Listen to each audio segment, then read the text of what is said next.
There is an epidemic of autism and other neurodevelopmental and learning challenges that are unfolding before our eyes. And by no means is mold the cause of all of it. But I would also suggest people approach this information from an open mind and for you to make your own conclusions in terms of how significant or impactful the connection between dampness and mold and autism is. I encourage you all to do your own research. So as I present information, go double check, use whatever AI bot you want, and see for yourself how real and significant this information is. All of this training has really been because I've seen so many kids who are struggling, and there is this drive for me to better understand why these kids are so sick. Why are they struggling and suffering the way that they are? This is what one little boy shared with his family through his letterboard, a nonverbal autistic boy. And sadly, I think he has perfectly summarized what so many of these kids are going through, what their experience is, how they feel. They're shattered.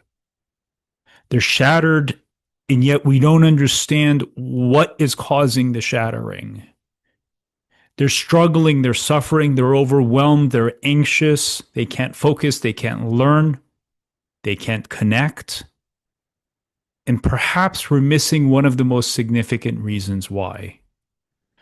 You see, for me, this conversation is personal because I've had many of the challenges that these kids have. And, maybe I'm not a level 3 autistic, but I've had moments where I wasn't depressed, but my experience of life was literally like eating bland chicken. The emotions, the experiences that my wife and others experienced was literally not chemically registering in my brain. So I had created a mental construct of what love was, what the experience of life is, what the meaning of a sunset is. Because the chemical reactions were not properly firing in my brain. If I didn't take care of myself, if I didn't eat perfectly well, if I didn't sleep enough, anxiety would start creeping up. So there were so many mindfulness practices that I had to do all the time to keep myself calm. And I just thought this was normal. This was normal until I treated myself and realized, oh my God, it's not. This is not what others experience. So a lot of what I'm sharing with you, or I will be sharing with you in this presentation, are things that I've learned through my patients, things that I've seen through my patients. So it's not an abstract description of the science. Everything that's here is actually because I've witnessed some change in some child, which has had me go looking in the literature to understand why they had either the positive results or the struggles and challenges that they've had. And when we say or look at things and say, well, this child has anxiety or they have OCD, why? Why do they have them? Why do these children have so much anxiety? Why do they experience the world from this perspective of relentless danger? Why is everything such a threat for them? And how often do they get overwhelmed because they perceive this danger in the world that causes them to freak out? Where does this OCD and rigidity come from? The poor motor planning. Why are they so clumsy? Why do they have these errors in how they process information and they get overwhelmed in the world and places are too loud, smells are too intense, clothing is too rough, they're constantly moving. The restrictive eating, the sleep disturbance, where do these things come from? And what if the same thing was behind all of this? And if that same thing that's driving all of this could be treated, could be controlled, could be prevented, how significant would that be? Because at the end of the day, in my experience, all of these things All of these things are related to inflammation of the nervous system. The sensory distortions, the sleep issues, the insomnia, the anxiety, the OCD, the rigidity, the overwhelm, that is inflammation. And what is remarkable is when you treat it effectively, when you reduce that inflammatory response in real time, literally in real time, you can see the child's behavior start changing. They're much less anxious. They're much less overwhelmed in the world. The sensory issues start calming down. Kids that were only drinking formula and 2 foods are now trying 10 foods. The kid who would not even tolerate the smell of broccoli is now the child eating broccoli. The kid who parents thought in no way, shape, or form could ever eat too many foods is now eating salmon.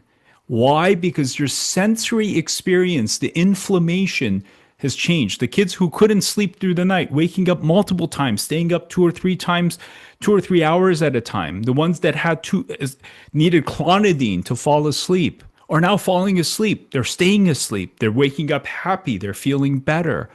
All of that is inflammation.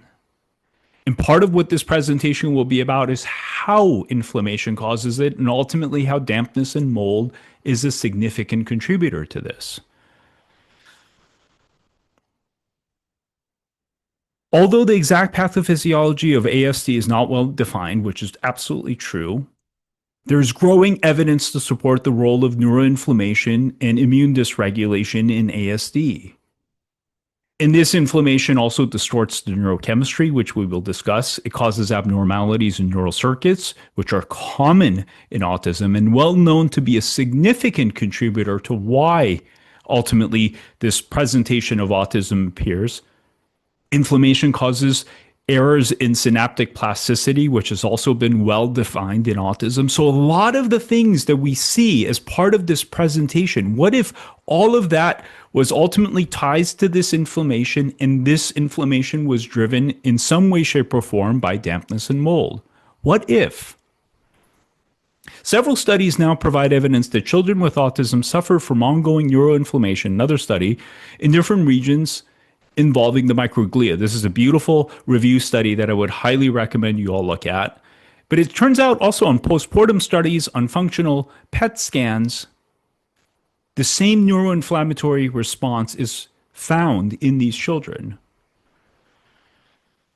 And why this conversation is so important is this inflammation is treatable with readily available common things, including certain antifungals, which happen to have remarkable anti-inflammatory properties. The trigger for this inflammation is controllable. So once you identify what it is that is the source of this inflammation, you can treat it. And the part that excites me the most is ultimately this is preventable. And how many lives could we help make better if we were able to prevent whatever amount of this is unfolding right now? I'm not saying all of this is mold is all of autism. That would be ridiculous. But even if it's 20%, that would be huge. What about brain inflammation? How is that correlated with autism? So we have these guardians of the brain, as they say over here. The microglia are the most important immune cells of the central nervous system and are the first to respond when something goes wrong in the brain. The microglia, regulate brain development, maintenance of neural circuits, and even respond to injury of the brain.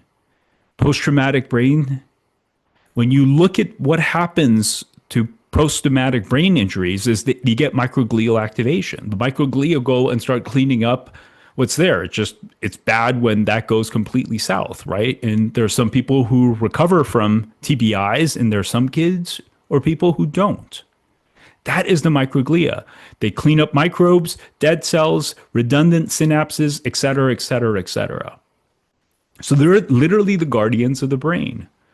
But what if that guardian became the aggressor?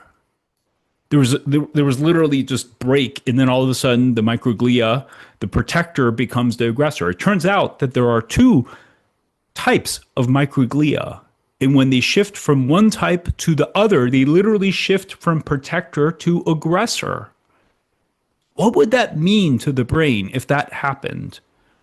And look at it another way. Microglia shape neural plasticity, connectivity, synaptic functioning, and wiring. Two different studies. I encourage you to take a look at these studies. They're great studies that talk about this in painful detail. So essentially, the microglia are like the gardeners to the brain, right? They're the gardeners to the brain. They tend to the brain, they tend to the circuits, they tend to the neurons. What if the microglia suddenly acted in a very irrational manner? What would happen to that garden? How would it look? How would those connections be? But it goes beyond that because overactivation in the microglia through pathogen exposure, and we'll talk about how dampness is tied to that, during development can result in a disturbance of proper synaptic development, circuit formation, and social behaviors. Another study, microglial activation can disrupt neural circuitry to induce impairment in the processing and integration of multiple sensory and emotional inputs, characteristic of ASD. What do we see in these kids? They have trouble processing and integrating the information from multiple sensory inputs. They have difficulty handling the emotional information that they receive. They react, right? Things are not wiring or functioning properly. Microglial activation could be a driver of that. It's not just if that wasn't enough.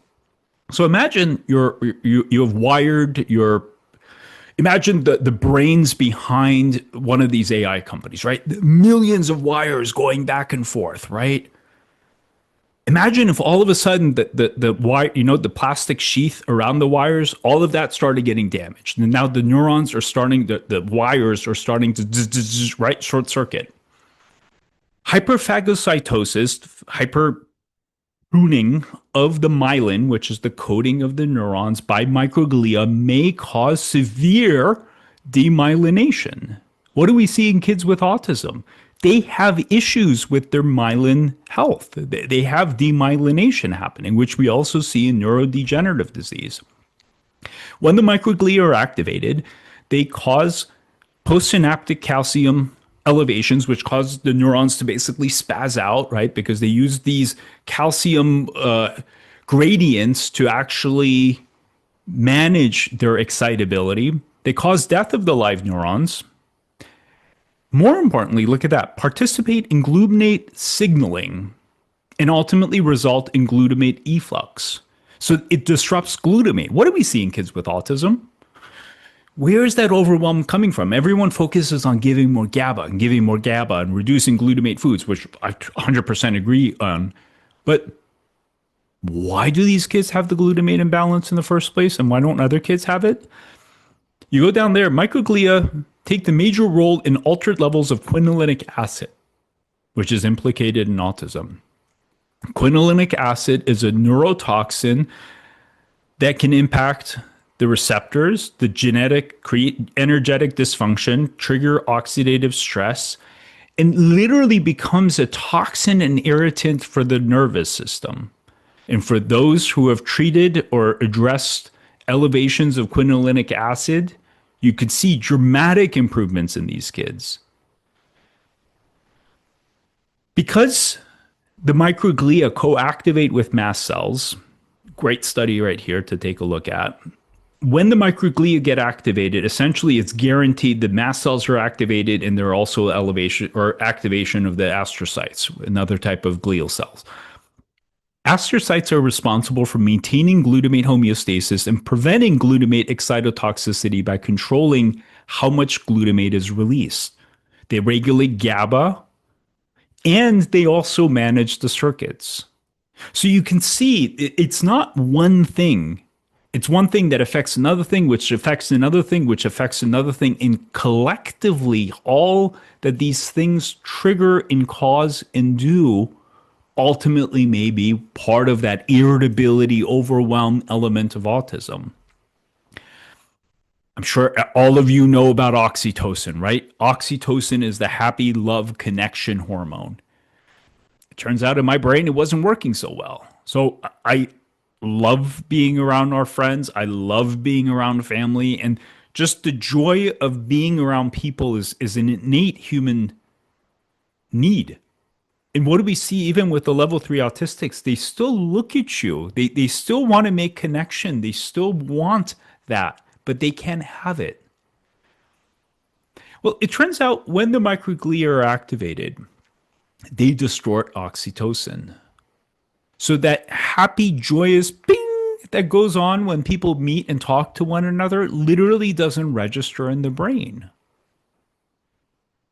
And when you're completely overwhelmed and the world is too stressful and you're anxious and your senses are driving you nuts because there's all of this information flooding in, and when you do try to have that engagement because your heart wants you to, that same joy, that ping, that emotion that other people experience, some people on the spectrum don't. And what if that was due to inflammation? Why do these kids become so overwhelmed? Why do they freak out over the smallest things? Why do some of them who are verbal have these weird phobias and just constant fears? Well, it turns out part of our limbic system, the amygdala, is what's responsible for the processing of fearful and threatening stimuli, including the detection of threats and activating an appropriate fear related behavior. It turns out that when you get stimulation of the mast cells or the microglia, and remember they co-activate, so when one is active, the other one is active, that may disrupt the neuronal connectivity, literally the wiring within the amygdala, therefore changing the normal fear perception. And when you ask, why do these children act in these aggressive, kind of angry ways? Why do they do that? They're scared. These kids are scared. They're overwhelmed. So, for those who have a tendency or propensity to become aggressive, what happens? Out of fear comes all that anger, all that rage, all that. And the most remarkable thing is when we address this, and it's treatable, all of this is treatable. When I am able to effectively reduce this microglial activation, reduce the mast cell activation. I've had kids where literally within 2 or 3 weeks, the aggressive calms down and the child is no longer as overwhelmed. Like sometimes they still freak out, but the aggression calms down, the eloping calms down, the impulsivity calms down. They become calmer, they become happier. They're finally able to be in the world. And that's why this conversation is so important.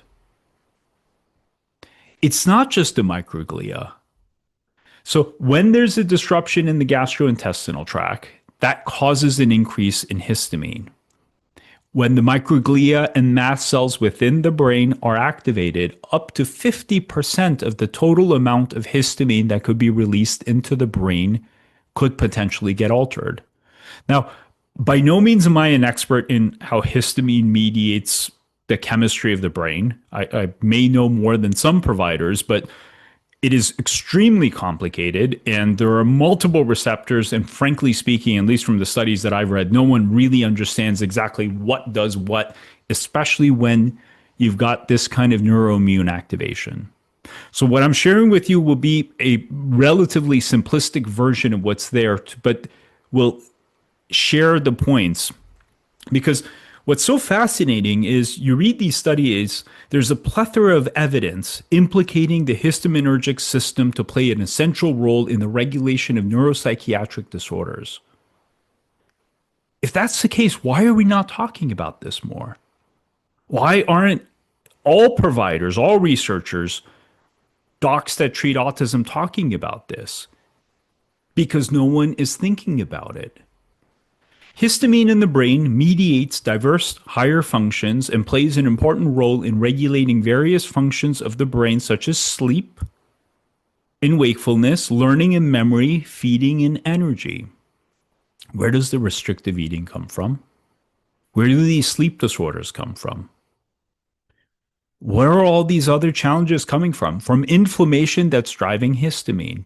Abnormalities in the histaminergic nervous system are closely related to a host of neuropsychiatric disorders, including narcolepsy, the opposite of what these kids have, schizophrenia, Alzheimer's, Tourette's syndrome, all the tics, and Parkinson's. And obviously, autism is not exactly like any of these. But my God, if histamine is playing a role in these other conditions, then how much of a role is it playing in autism? It turns out that histamine modulates the balance control, so the vestibular system. So the kids that are constantly pacing, constantly moving, ADHD, that's histamine. It changes the further triggers the distortion in the danger response. It affects learning and memory. Sensory gating is the brain's ability to shut down extraneous sensory inputs so someone could pay attention or not get overwhelmed. So when sensory gating is off, guess what happens? All the information comes rushing in, sensory overwhelm, sensory processing disorders, etc. It influences sleep, it influences food intake. And this is a beautiful article that I would encourage everyone to read. It is so thorough and has so much information on how histamine influences the nervous system. Directly or indirectly, histamine could distort any of these sensory pathways. Places too loud, balance, motor planning, the kids who are clumsy, why are they clumsy? And how is that related to everything else? The sensory overwhelm of smell, the kids who can't wear clothing, the kids who have tracking errors, they're clumsy. All of this could be driven by histamine. Histamine can also function as an excitatory neurotransmitter that is responsible for attention and vigilance. What do we see in these kids? Certainly not a lack of attention or vigilance, right? An excess of attention and vigilance, an overwhelm of attention and vigilance. It regulates the release of other neurotransmitters. Acetylcholine is needed for memory formation, for attention, dopamine, reward, right? We feel happy when we did something. What happens to a lot of people on the spectrum, including me? My dopamine centers weren't working. So I'd accomplish things and it was like eating bland chicken. And the pride that other people would have in their work, for me, it's like, I don't understand. Why are they acting this way? Like, what's the big deal? Because they actually had dopamine in their brain. Epinephrine, norepinephrine, that's adrenaline. Serotonin, happy joy chemical. All of these get distorted. And these are two studies that I would highly recommend for those of you that are interested to check out. It impacts working memory, which is needed to learn math, executive functioning. You need to put on your clothes and finish your homework. Social memory, food intake, and we'll touch on that in a second.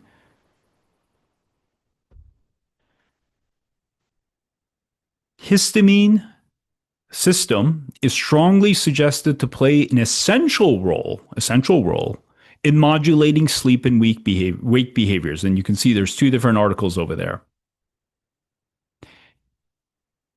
We see all of these things in these children before our eyes. And we don't put together why these kids are experiencing what they are. We'll put them on clonidine, we'll give them melatonin, we'll give them GABA, we'll give them L-theanine. Why do they have these sleep issues? The histaminergic system has been shown to be an important neurotransmitter to suppress food intake. Histamine has long been considered a satiety signal. What's even more interesting is you ask, well, how deep does this thing go? Leptin, the hormone that everyone talks about with appetite control, guess what mediates the effects of leptin? Histamine. This is how important histamine is in appetite modulation.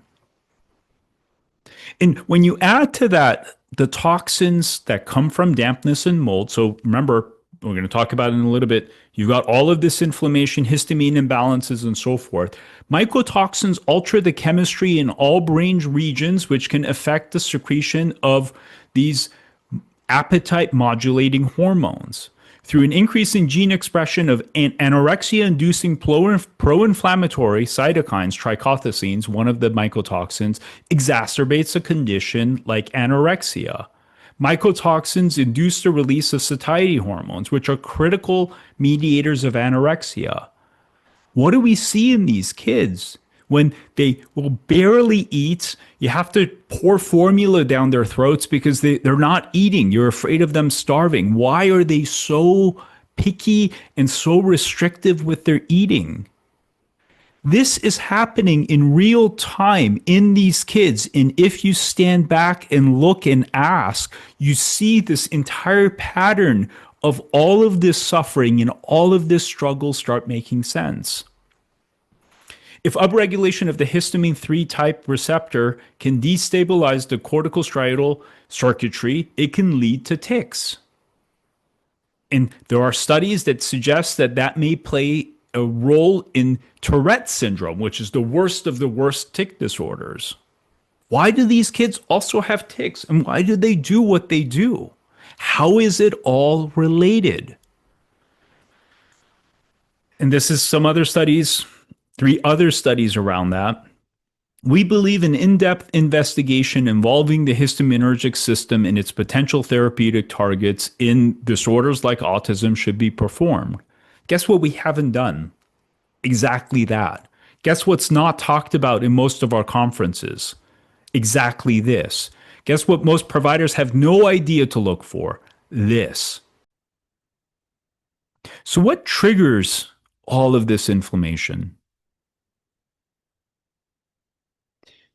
I'm not saying mold and dampness is the only reason. That would be silly. Lyme and Lyme co-infections, great triggers for microglial activation because they're looking for microbial remnants. And guess what's there? Heavy metals like lead, various chemicals, COVID, HHV6, influenza, CMV, mycoplasma, strep, parasites, plastics, air pollution can all trigger microglial activation. So I'm not discounting the possibility of other sources or reasons being there at all. But what if, because of what we have done, all the chemicals that we have released, the poor diet, the glyphosates, plastics, we have now created a generation that is more susceptible than ever before in modern history? And what if COVID came along and just eroded their physiology that much more to the point where there was no resiliency? And then you throw into that this gorilla in the china shop that's just plowing through something, plowing through everything. And what if that gorilla, for many children, many children, is dampness and mold? And what if this is the toxin that we're not talking about enough? Because 1 in 3 kids are exposed to this, except it's missed on testing, it's missed on environmental testing, it's discounted in many circles, despite the prevalence. And this prevalence is not just anywhere. This is from the US EPA. And you can see in different regions, depending on moisture levels, depending on a host of different factors, it can be as high as 50+%. And if that wasn't bad enough, you add to that climate change, where if a region has been flooded, essentially 1 in 2 homes are going to have some mold. And if you ask, well, if a place flooded, did that actually do anything to the rates of autism? And it turns out there was a study done, and the rates of autism essentially tripled. If the baby was exposed while there was flooding. Now, the authors concluded that this was due to maternal stress. So the mom's stress from living through a hurricane was the reason why. Now, I would also imagine that, New Orleans in particular, but also many parts of Louisiana, probably didn't have the best flood insurance, right? And they probably didn't have a whole lot of resources to properly and fully and completely remediate those homes, right?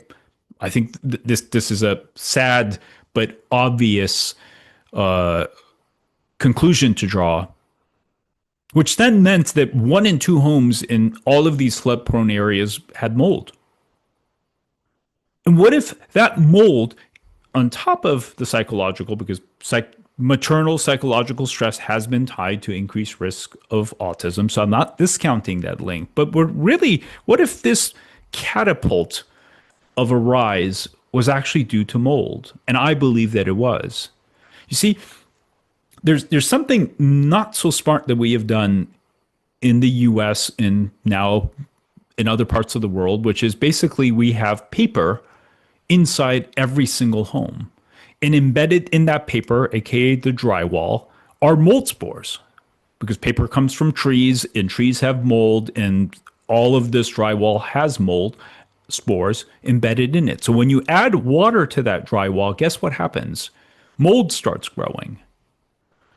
And it's not just a single mold.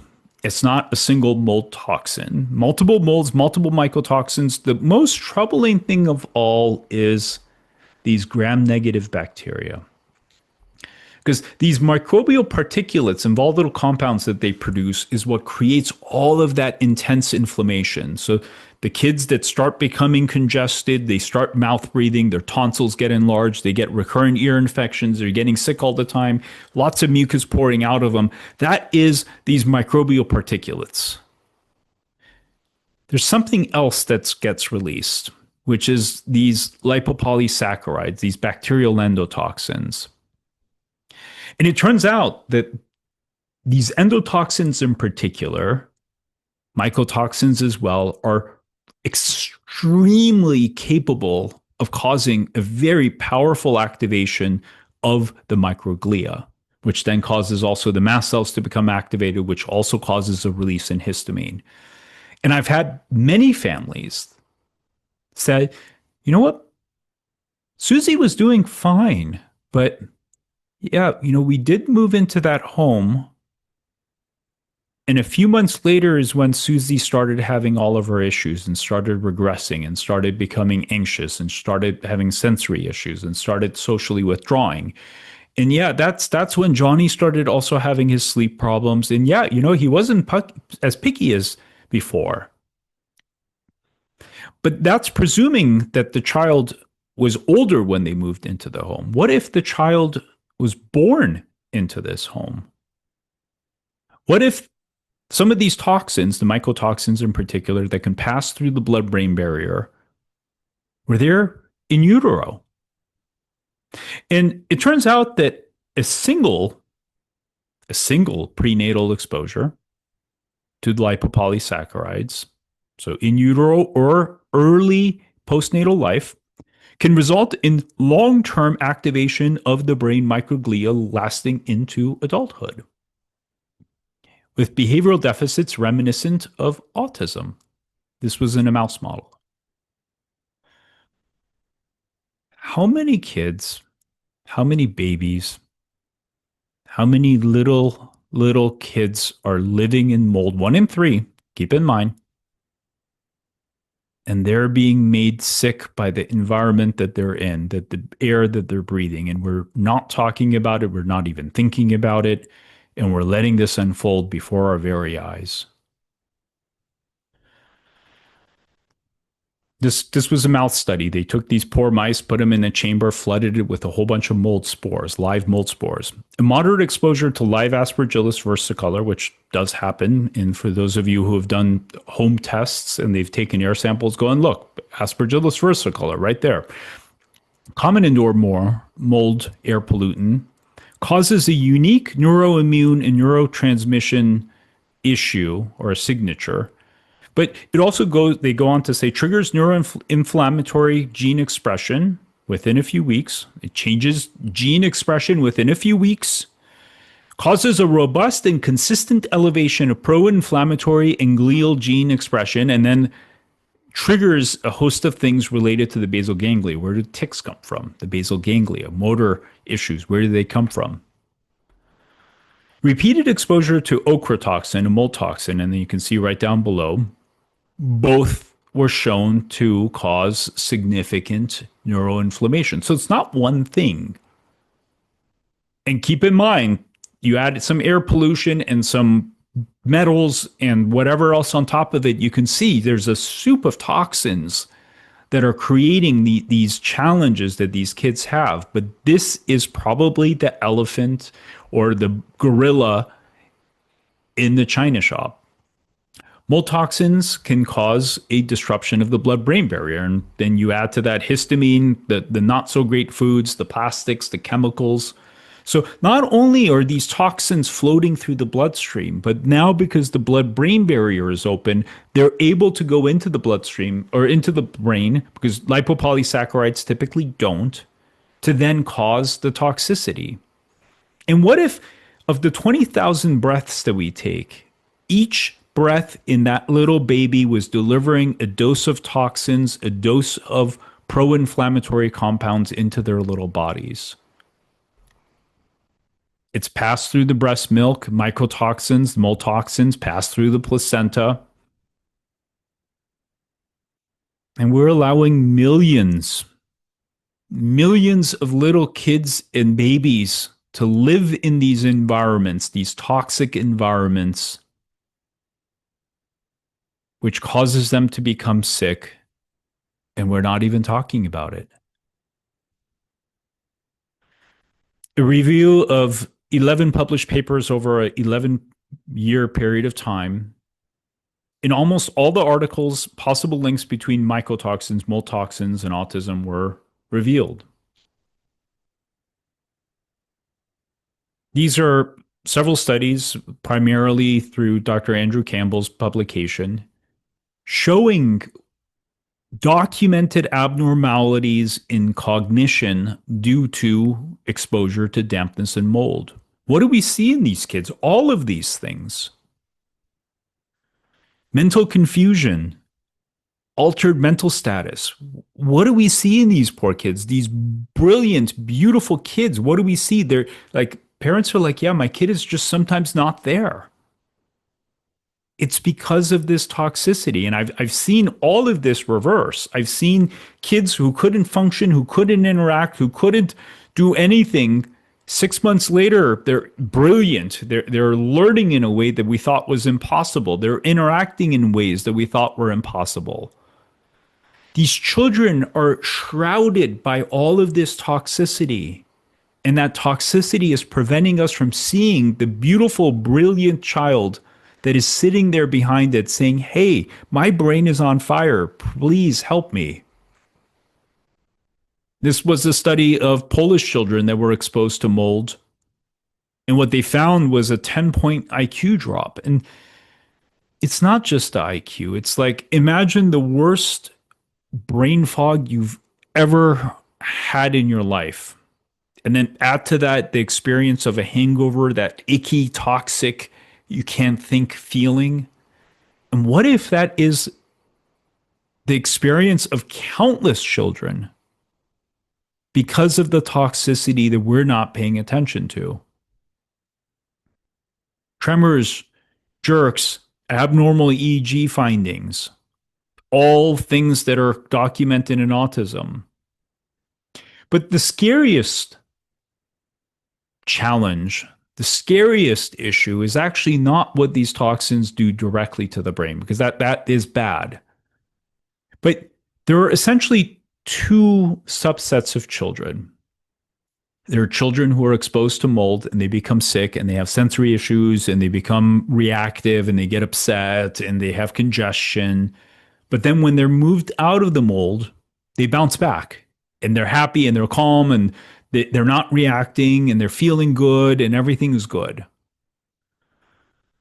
There's another subset of children who get exposed, and one, their symptom severity shoots through the roof. They're typically the ones that have the more severe regressive events. They're the ones that typically present with the more intense aggression, intense anxiety, can't leave the house. Everything is overwhelming. They're not eating, they're not sleeping, their nervous system is on fire. Those are typically also the children that, when they do move out of mold, while they do get better and they do calm down, by no means are they out of the woods. And that is because of what happens to the gut. You see, when there's a healthy gut, healthy microbiome, it actually detoxifies these mycotoxins. It eliminates these. And then on top of that, when there's a healthy gut, guess what? All other toxins are getting detoxified effectively. So essentially, the body is able to clear things out. And once it is removed from a toxic environment, it does its thing, everything goes back to normal. Where does penicillin come from? What do these mycotoxins have in their ability? Antimicrobial properties. Mycotoxins decrease the diversity of the gut microbiota in a rat model, sometimes permanently. But it's not just that. They literally change the environment. So go back to that garden picture and imagine literally these toxins are now also becoming an acid, and it's actually degrading the soil in which all these plants go. So it's not just the caretakers are going loony, it's the soil in which the plants are growing within the gut itself becomes non-nutritive and borderline acidic, which causes the plants to just start dying off. Mycotoxins create marked changes in the chyme composition and the environment in which the microbes grow. And when that happens, guess what? Candida now starts overgrowing, and the microbe, the yeast that was not a problem, suddenly has become a problem, which then causes additional challenges and issues.